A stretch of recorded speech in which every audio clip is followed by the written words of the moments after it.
Okay, this machine will not start unless your foot is on that pedal. Go ahead and try to crank it without your foot on the pedal. Will not start. Put your foot on the pedal, push down, now crank. Starts right up.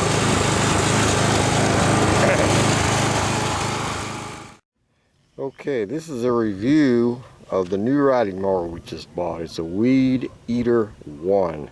It's a real cheap mower, $650 at Walmart.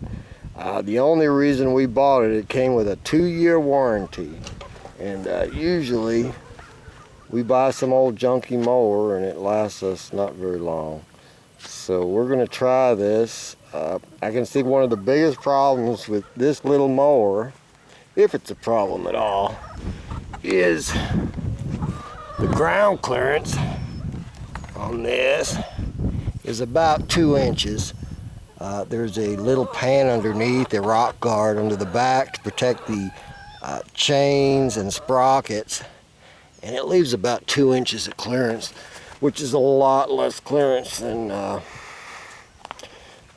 other mowers. So we're going to give it a try, see how it cuts. I'm hoping it does well. If it doesn't, it's got a 2-year warranty. Looks like a pretty simple mower to use. Here's your speeds. It's in neutral. It's got reverse, first, second, third. On this side, it's got those keys down. It's got a deck height adjustment. And to engage the deck, you push this lever all the way forward and into that notch. It will not start, we found, unless you have that little brake pedal down there pushed down and you're sitting on the seat, and then you turn the key. If you don't have your foot on that brake pedal when you're sitting, we found it wouldn't start. And it didn't mention that in the manual. The manual does not seem to explain a lot of the things on it. For instance, you go to the very back, and it's got this little lever here, and we had to look at a YouTube video to figure out what that was, and I think that places it into neutral, but I'm not sure because we haven't messed with it yet. But like I said, this thing has very low clearance, so we'll give it a try, see how it does. We're gonna mow some very tall grass and see how that works out. Our old Cub Cadet mower used to do pretty good. Well, not pretty good. You'd have to put it in creeper gear and go along when you went into deep stuff. But we'll give it a shot. My lawn is not the smoothest. It's pretty rough. Used to be a swimming pool over here. We kind of filled it in. But we'll show you how it goes. So here we go. Okay, let me put the key in there. And sit down on a little doodad.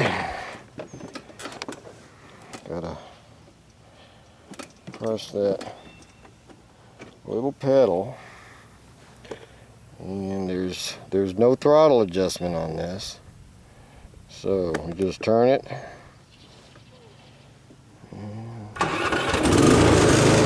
Started right up. Okay, it idles a little rough for some reason, but it seems to run all right when you go.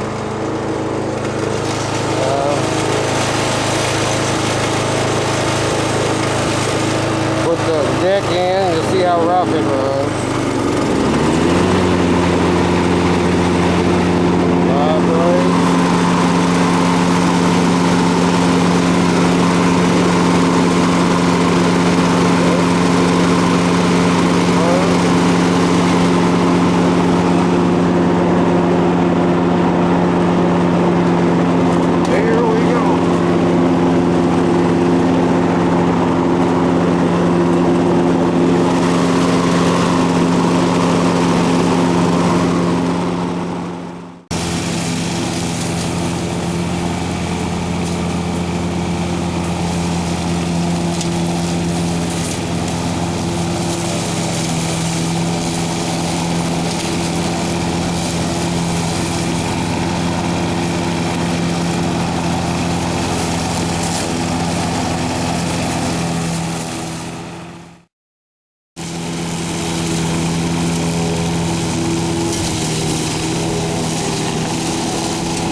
The one thing about this machine, you have to remember to turn that key off completely. If you just step off the seat, it turns off, but there's still juice going to the coil. So you will drain the battery down. So you need to remember to turn that key off. And I made that mistake and left the key in the on position. Yeah, one little note, we thought that 2 inches of ground clearance under the rear would be a problem, but it doesn't seem to be. We drove it over rocks and everything else, and it keeps on going. Doesn't seem to be an issue with the thing. So for $650, what the hell? You know, it doesn't seem like a bad deal. Oh, and by the way, the biggest joke about this, if you go and see the YouTube reviews put on by Weed Eater Company, they say proudly assembled in the USA. Well, I got news for everybody. It comes in a package where you have to assemble it, or the workers at the Walmart store have to assemble it. And that is the assembly in the USA. It's assembled proudly by you or a Walmart worker. I don't believe they actually have a factory that assembles these in the USA, but they might. I might be wrong, but it just sounds like another BS line from a company that wants to make money. But like I said, for 650 bucks, yeah, the tires are made in China. I see a lot of made in China stuff or names on this mower, so what the heck, it's probably made completely in China, just like a lot of things nowadays. So but just don't buy the garbage that it's proudly assembled in the USA, because you will be most likely the one to assemble it. Anyway, hope this helps. Thank you.